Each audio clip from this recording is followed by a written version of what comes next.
Hormat, jika Bapak mendengarkan video saya ini, ya kan, nggak usah berpikir bahwa saya ini mencari sosialitas, mencari uang.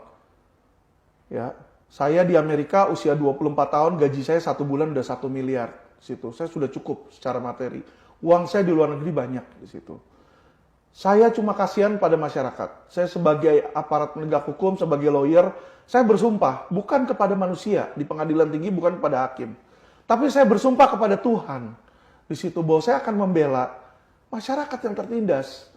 Jadi setiap kata-kata keras yang saya lakukan, bukan karena saya benci sama Polri, tapi saya frustasi, saya kecewa, ya kan? Karena kenapa? Kewenangan untuk menahan penjahat, kewenangan untuk menyita aset, bukan kewenangan saya sebagai lawyer. Apabila undang-undang memberikan, advokat kamu boleh menyita. Saya saat ini tidak akan duduk berbicara di podcast. Saya akan melakukan tugas saya sita-sitain, saya tangkap-tangkapin penjahat. Tetapi Bapak Kapolri yang terhormat, tugas penyidikan, tugas penangkapan para penjahat, tugas menyita aset-aset tindak pidana itu ada pada kepolisian. Dan saya tahu saya tidak bisa melakukan hal-hal tersebut. Makanya disitulah kami sudah membuat aduan. Aduan kami tidak ditanggapi, malah korban-korban yang mengadu itu diintimidasi balik, Bapak.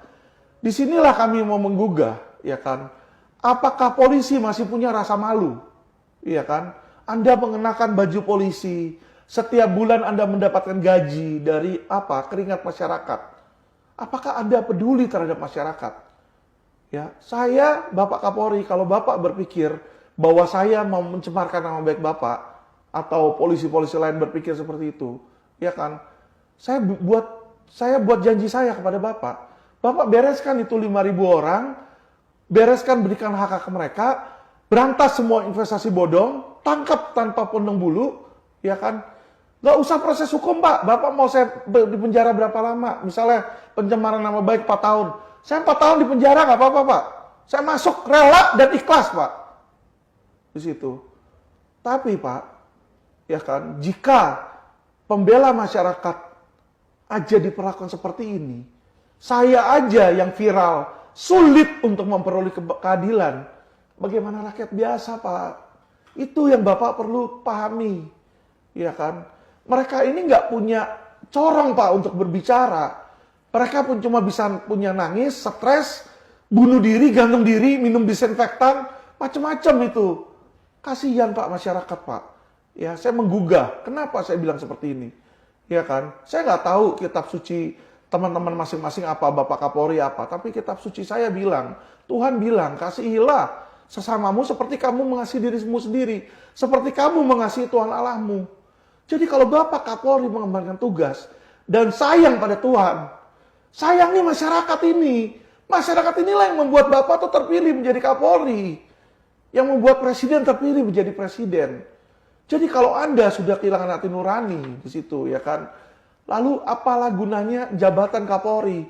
Ketika nanti kita meninggal dipanggil sama Tuhan, Tuhan nggak akan melihat Listio Sigit Kapolri, tidak. Listio Sigit, perbuatan baik apa yang kamu lakukan? Perbuatan jahat apa yang kamu lakukan?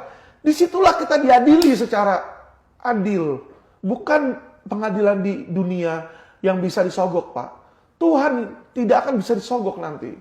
Jadi saya mohon kepada Bapak Kapolri, selama Bapak menjadi Kapolri, takutlah akan Tuhan. Jangan takut kepada siapa yang mengangkat siapa saingan politik Anda.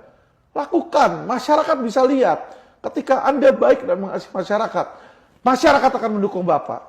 Itu saja, Pak, yang saya ingin sampaikan.